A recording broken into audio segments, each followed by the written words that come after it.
La réparation du travail, on ne l'a pas mis en place puisque le travail, nous le faisons en commun, puisque nous assumons complètement notre binôme.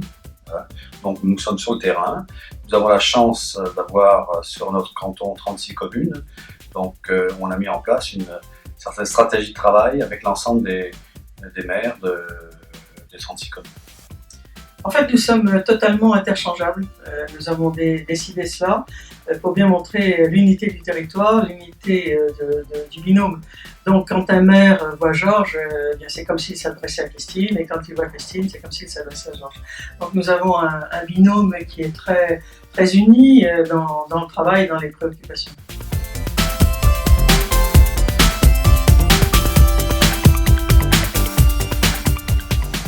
Alors, le bilan, pour moi, il est tout nouveau puisque c'est mon premier mandat. Donc, mon premier bilan, c'est d'avoir écoutez, la chance de pouvoir travailler avec Christine, qui m'apporte beaucoup, puisque lorsque vous êtes au départ qu'un maire d'une commune rurale, avoir le parcours de Christine et de pouvoir m'appuyer sur toutes ses compétences, il est vrai que moi, le bilan que je retire, c'est de pouvoir concrétiser un petit peu l'engagement qu'on a pris auprès de l'ensemble des concitoyens lors de notre campagne, c'est d'être au plus près d'eux, et nous sommes régulièrement au plus près. Oui, moi, d'abord merci pour les propos aimables de Georges, mais si vous voulez, le bilan, moi, ce que je vois, c'est qu'on est vraiment dans un monde et dans un temps de transition et de très grande transformation du département des Yvelines. Effectivement, moi, ça fait 34 ans que j'ai l'honneur de représenter le canton de Rambouillet, en tous les cas la partie nord de l'actuel canton de Rambouillet. Et donc le département, je connais bien le conseil général du départemental. Bon, on est en pleine mutation en ce moment, et c'est vrai que c'est un petit peu déboussolant en fait pour un vieil élu comme moi.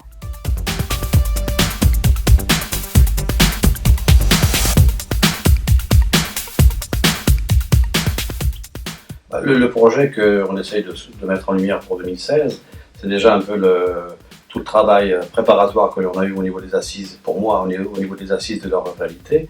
Et c'est vrai que ce qui est important pour moi, c'est que le Sud Yvelines ne soit pas un territoire un petit peu abandonné, comme parfois le ressentent un peu les ruraux que nous sommes. Donc tous les projets, tout ce qui a été abordé lors des assises de la ruralité, je pense qu'on va travailler au sein du Conseil pour pouvoir répondre de façon assez favorable aux questions qui nous sont posées par les administrés. Moi, le projet, je ne sais pas si j'ai envie de le mettre en lumière, mais qui m'inquiète beaucoup, c'est le rapprochement des deux départements 92-78.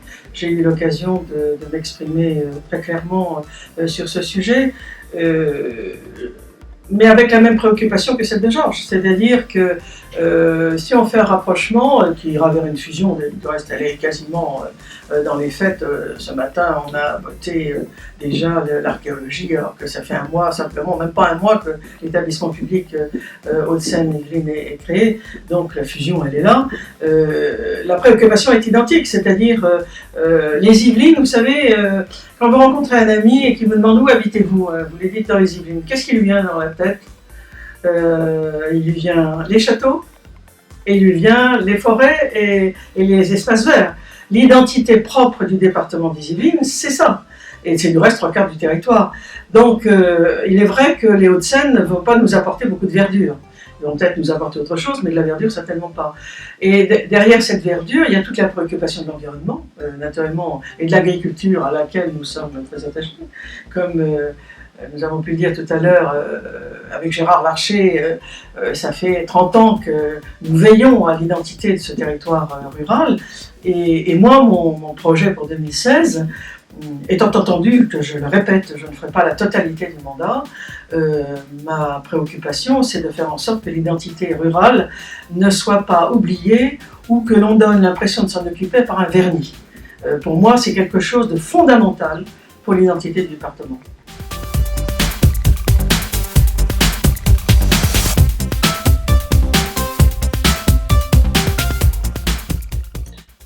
Pour moi, le premier souvenir marquant, c'était le jour de l'élection, puisque on peut dire que ça n'a pas été une élection facile, hein, puisque au niveau du territoire, surtout au niveau du territoire rural, on a eu face à nous quand même une montée en charge très très très importante du Front National. Donc il a fallu être sur le terrain pour expliquer à nos électeurs et aux citoyens que peut-être qu'avec nous, ils pourraient retrouver des gens avec qui ils peuvent parler, communiquer, parce que le propos qui était un propos assez important, c'est-à-dire nous sommes abandonnés, on n'est pas écoutés, et la politique, les politiciens nous ont complètement laissé tomber, donc à quoi nous servons et à quoi vous servez. Ça, c'était quand même un souvenir pour moi marquant. Et puis la première année, c'était aussi une année de découverte, savoir qu'on pouvait éventuellement faire de bonnes choses, et que je me suis appuyé, bien sûr, comme je le disais précédemment, sur le dynamisme de Christine, et j'avais aussi la chance, de mon côté, d'avoir été élu pendant 25 ans et d'avoir conservé une image intéressante, hein, du travail que j'avais pu faire sur le terrain avec l'ensemble des maires du canton du Sud, puisque n'oublions pas, c'est ce que je dis souvent à Christine, une chose qui est importante, c'est que pour moi, le Sud-Yvelines, c'est la pointe qui a une forme de diamant, et pour une femme, ça parle, le diamant. Oui, moi, si vous voulez, ce qui est le plus marquant, c'est la découverte, après toutes ces années d'élus, à tous les niveaux que j'ai eu, d'être dans une assemblée monocolore. Ça, c'est vraiment quelque chose qui m'interpelle beaucoup. Parce que la démocratie que j'ai vécue toujours, ça a été avec l'existence d'une opposition. Or, nous sommes dans une assemblée départementale où il n'y a pas d'opposition, nous sommes tous de la même couleur politique.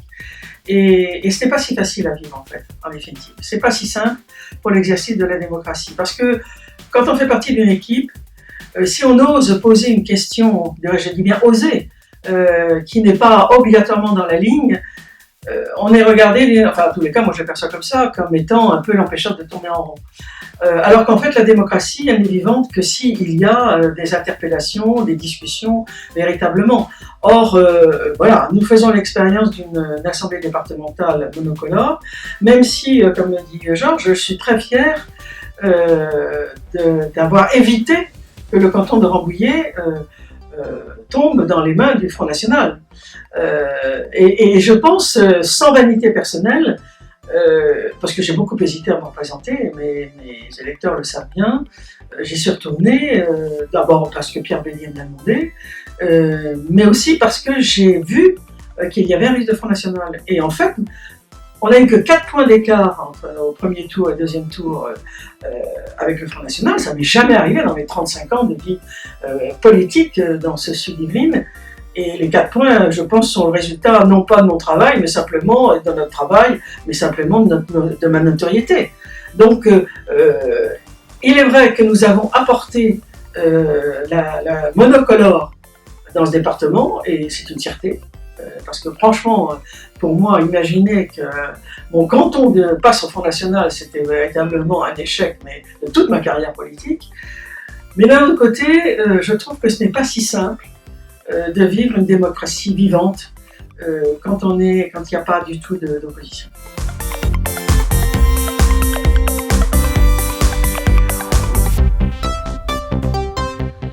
Mettre en place de nouvelles actions. Déjà, continuer nos réunions trimestrielles avec l'ensemble des élus, puisque moi je considère la politique départementale de cette façon-là, c'est-à-dire que nous ne sommes que la courroie de transmission entre le conseil départemental et les maires élus des cantons.